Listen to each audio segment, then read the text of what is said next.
Hai, selamat pagi sis. Saya Nur Azlin Suhaimi. You can call me Alin or Azlin, anything you want. So, I am 21 years old and now I'm studying at IIUM, International Islamic University of Malaysia. So, before kita pergi dengan lebih lanjut, boleh sis perkenalkan diri sis? Oke, nama saya Trifini Paskalis. Saya berumur 20 tahun dan saya belajar di Institut Pendidikan Guru Kampus Batu Lintang, Sarawak dan saya beragama Kristian. Oh, before that I'm Muslim. Okay, I will brief you tentang saya punya assignment. Actually, this is for my subject, university subject, UNGS 2080. So basically, this interview saya kena suruh oleh saya punya lecturer lah untuk buat supaya kita boleh bertukar pendapat tentang etika mengikut pandangan masing-masing lah berdasarkan agama kita. So, first of all, saya mau tanya sis Trif ini kan, Trif, oke saya panggil you Trif lah ya. Oke, so basically apa yang Trif you faham pasal etik? Oke, etika ni kalau menurut kami dia maksud satu cabang ilmu yang membahas tata cara atau penyelesaian masalah dari sudut dari sudut kami. Jadi kalau ikut hukum Taurat, etika dalam Kristen adalah semua perbuatan yang dikehendaki oleh Allah untuk selalu melakukan perbuatan baik. Maksudnya semua yang baik-baik lah untuk etika ni. Begitu. Apa pandangan sis tentang macam mana cara kita mau aplikasi etika dalam kehidupan? Maksudnya antara kita dengan Tuhan kita ataupun antara kita dengan kawan-kawan kita, dengan family kita. Macam mana kita mau aplikasikan etika tu dalam kehidupan kita? Kalau pada pendapat saya, kalau kita nak mengaplikasikan etika ni, kita perlu macam kalau kami Kristian, kami perlu banyak membaca Alkitab lah, sebab dalam Alkitab dia banyak mengajar kita untuk berbuat baik, begitu. Oh, maksudnya dalam kitab sis sendiri memang disuruh untuk berbuat baik dengan orang lah. Memang ada disuruh, memang kamu memang dituntut untuk berbuat baik. Ya, memang ada. Memang ada. Semua agama memang mengajar untuk berbuat baik. So, soalan seterusnya, apa pandangan sis tentang orang-orang yang tidak beradab dalam kehidupan? Bagaimana langkah kita mau atasi untuk orang-orang yang tidak beradab nih? Like, kita boleh buat camp kesedaran kah untuk orang? Atau sis rasa macam mana? Apa pandangan sis? Bagi pendapat saya, kalau orang-orang yang macam tidak beretika ni, dia ada 3. Satu dari diri sendiri. Kalau diri sendiri dia tidak berubah, dia memang tidak menjadilah macam tidak beretika. Jadi kalau diri sendiri dia tidak dapat berubah, jadi kita perlu orang kedua. Macam orang kedua tu ibu bapa, masyarakat sekeliling, kawan-kawan, begitu. Jadi maksud dia kita tidak boleh berpihak kepada satu pihak saja. Macam kita perlu berganding bahu dalam mengatasi orang-orang yang tidak beretika ni. Jadi macam saya cakap, kita perlu semua perlu mengambil peranan. Macam ibu bapa perlu mencorak anak-anak dorang dari kecil lagi supaya mereka lebih beretika.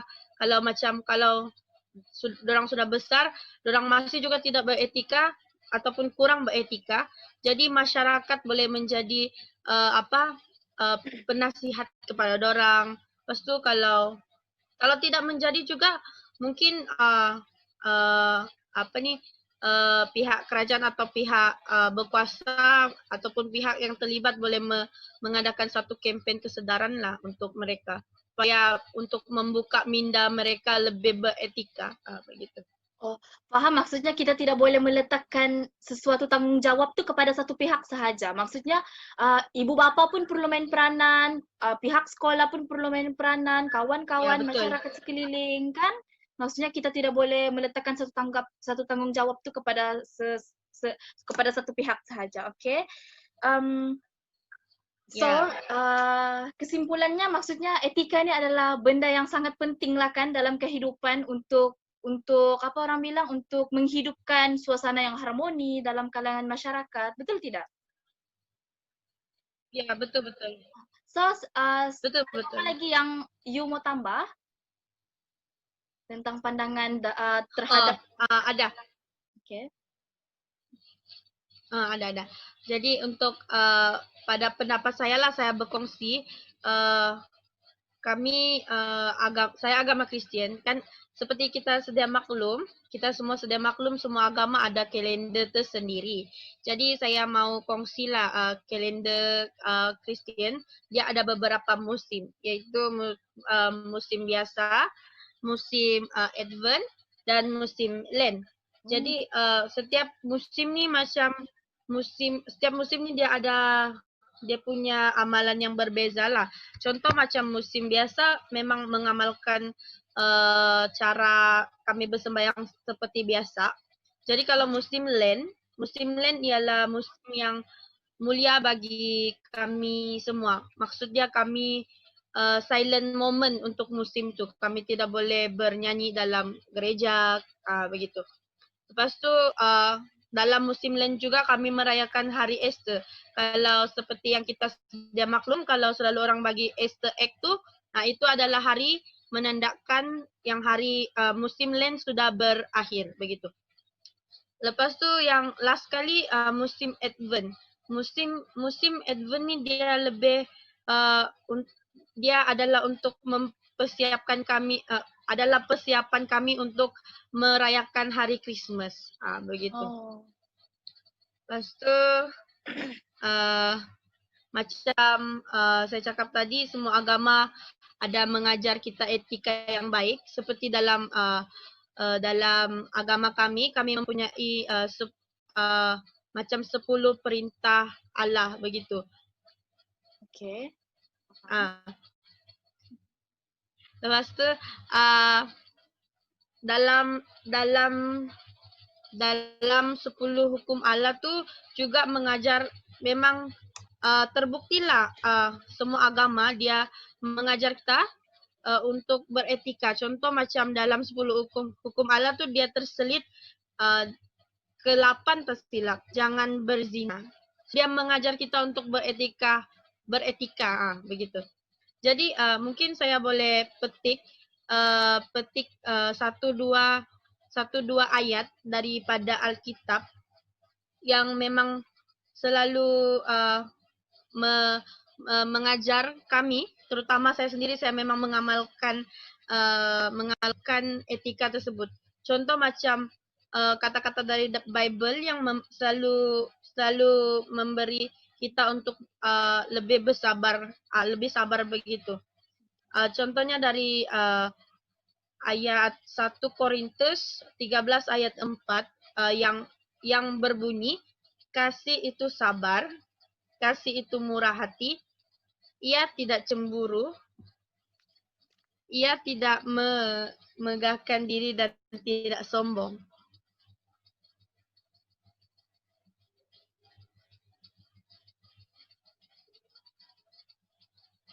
Oke. Lepas tu untuk macam yang kedua, contoh kedua yang saya boleh ambil, Alkitab juga mengajar kami untuk memaafkan orang. Contohnya dari Lukas 5 ayat 20, yang berbunyi, janganlah kamu menghakimi, maka kamu pun tidak akan dihakimi. Dan janganlah kamu menghukum, maka kamu pun tidak akan dihukum. Ampunilah dan kamu akan diampuni. Maksudnya dia mengajar kita untuk lebih memaafkan orang lain, supaya kalau kita memaafkan, kita tidak akan dihakimi. Oke, paham. Oke, soalan seterusnya, apa pandangan sis? Adakah etika nih dia merupakan tuntutan agama semata-mata ataupun ada sebab lain?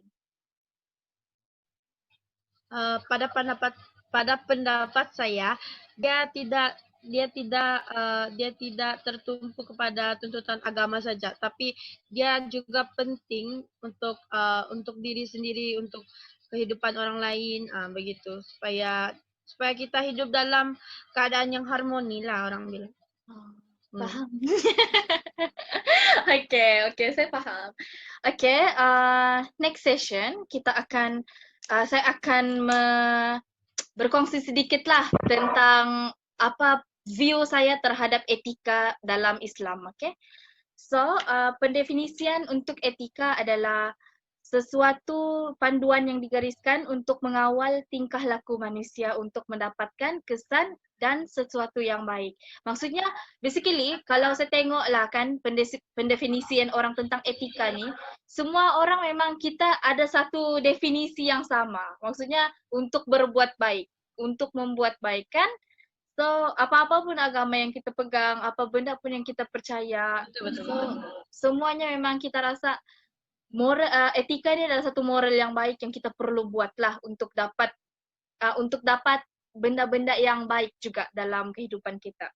So contoh moral yang baik dalam Islam adalah keadilan, kebenaran, keberanian, jujur dan taat. Itu macam dia baru 5 dia banyak lagi, tapi itu skop yang paling penting lah yang saya ingin kongsikan kepada you. Dan contoh moral yang tidak baik seperti penipuan, kezaliman, dan juga khianat janji. Sebab kalau kita mengamalkan moral yang tidak baik dalam kehidupan, saya rasa memang semua orang tahu dan memang kita diajar dari kecil lagi yang kalau kita buat benda yang jahat, kita pun akan dapat benda yang jahat. Dia punya kesan pun akan dapat kesan yang buruk, betul tidak?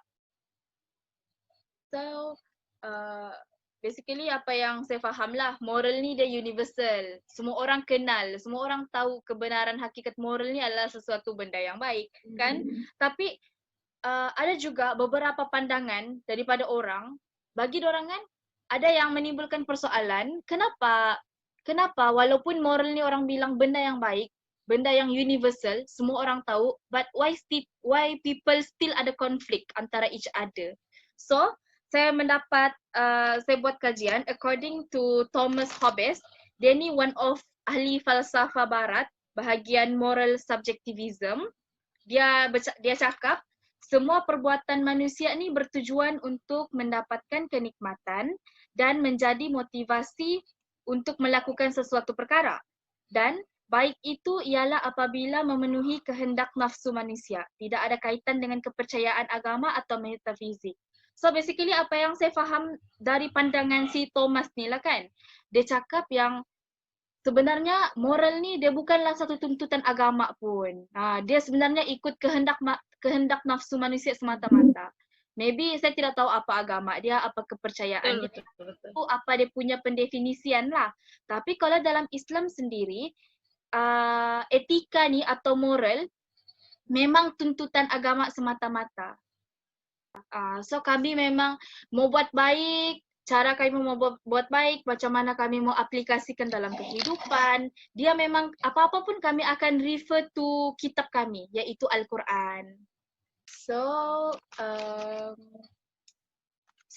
macam mana, bagaimana kami mengamalkan etika dalam kehidupan? Okay, saya bagi contoh yang pertama, etika dengan Allah. Allah, I know you know, Allah is our God, Muslim. So, macam mana kami mengamalkan etika dengan Allah, iaitu dengan mengikuti segala perintah Allah dan juga menjauhi segala benda yang dia larang lah. Okay? Dan kedua, etika dengan Tuhan agama lain. So, cara kami aplikasi dalam agama kami adalah dengan tidak menghina Tuhan lain, menghormati tempat ibadat dan juga ajaran mereka. So basically, kalau mau cakap pasal etika dengan Tuhan agama lain ni, saya rasa kalau kita di Sabah dan Sarawak ni, memang kita sudah, apa orang cakap, kita sudah biasa. Kan? Sebab kita dekat sini banyak agama, banyak kaum. So basically memang dari kecil, betul. kita sudah memang terdedah dan aplikasi benda-benda yang macam ni. Hormat agama lain, hormat kaum lain kan?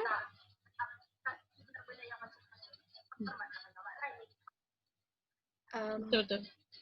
So yang kedua etika dengan parents ataupun family member yang lain lah. So cara dia dengan berbuat baik kepada dorang, kepada mereka dari segi perbuatan. Saya tidak, maksudnya kami tidak melakukan sesuatu benda yang boleh menimbulkan pergaduhan. Dari segi perkataan kami tidak bercakap sehingga melebihi limit.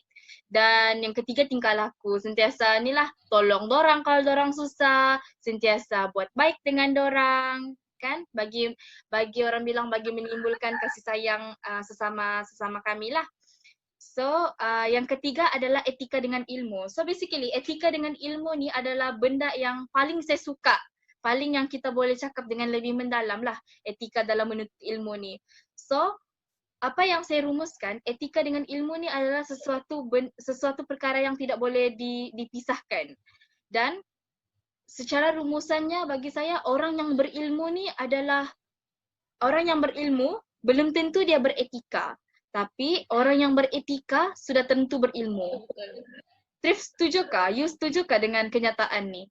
Sebab kebanyakan orang pun yang berilmu, kadang dia sudah ada PhD. Dia sudah ada PhD, master degree lah kan, paling minimum degree lah kebanyakan orang zaman sekarang di Malaysia kan.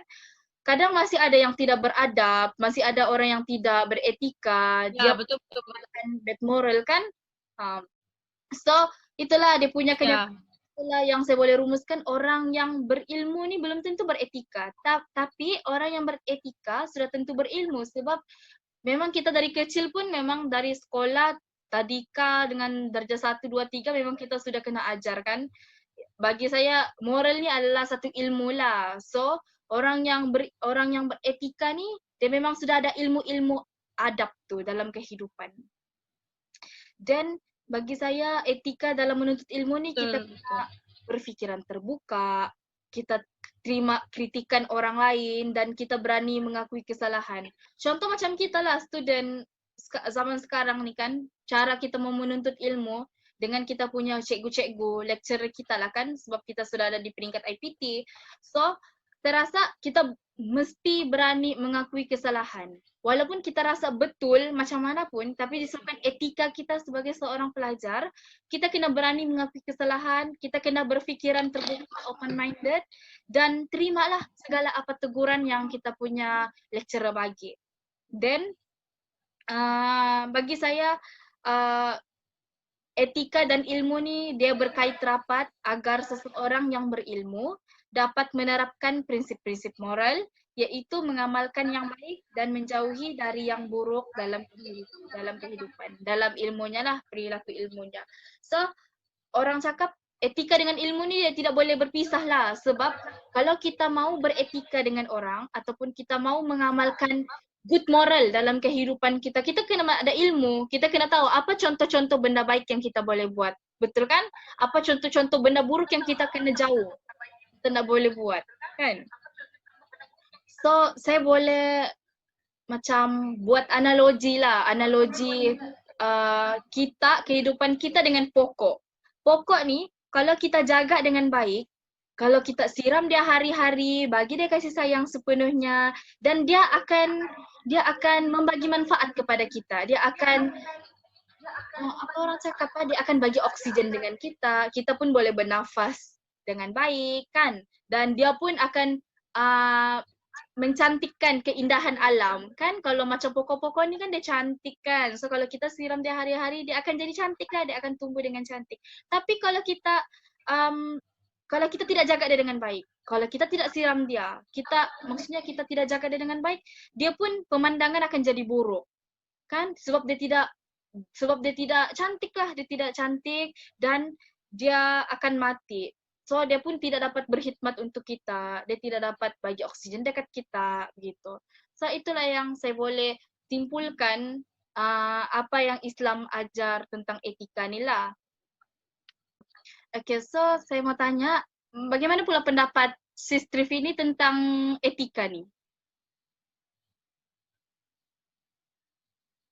Jadi mungkin saya boleh tambah sedikit pada pendapat saya, jika kita tidak mempunyai etika yang baik, bagaimana dua ataupun ataupun beberapa agama yang berbeza boleh merayakan satu perayaan itu bersama-sama. Contoh dia macam perayaan Hari Christmas. Hari Christmas untuk agama kami Kristen. Jadi macam mana kami nak macam mana orang yang beragama lain dia nak merayakan Hari Christmas itu sama-sama jika mereka tidak mempunyai etika yang baik. Maksudnya Yes, betul. begitulah. Betul kan? Betul. Kalau kita tidak etika baik, jadi macam mana kami nak jemput orang lain untuk bersama-sama merayakan perayaan tersebut? Ya. Begitu. Sebab kita Malaysia kan, so kita berbilang kaum, kita berbilang agama. So bagi saya etika ni merupakan satu cara untuk kita berkomunikasi dengan orang, untuk kita menjalinkan sesuatu hubungan yang baik kan. Itu je lah. Betul. So basically secara rumusan apa yang saya boleh buat lah kan, walaupun kita berbeza agama, berbeza pendapat tetap terhadap etika ni kan, tapi sebenarnya kita mengamalkan benda yang sama. Contoh macam yang you sebut tadi, kamu dalam agama kamu diajar untuk sabar, murah hati, tidak cemburu, tidak sombong dan memaafkan orang. Same goes to me lah, Islam pun sama juga. Kami pun dituntut untuk buat benda yang sama. So memang apalagi yang kita mau orang bilang berkonflik, sedangkan benda yang kita amalkan pun adalah benda yang sama, walaupun pegangan kita adalah berlainan kan. So apa-apa pun, thank you so much Trifini sebab sudi meluangkan masa untuk menjayakan interview ni untuk assignment saya. Semoga kamu sentiasa dirahmati dan terus sukses. Okay, thank you so much, bye. Sama-sama.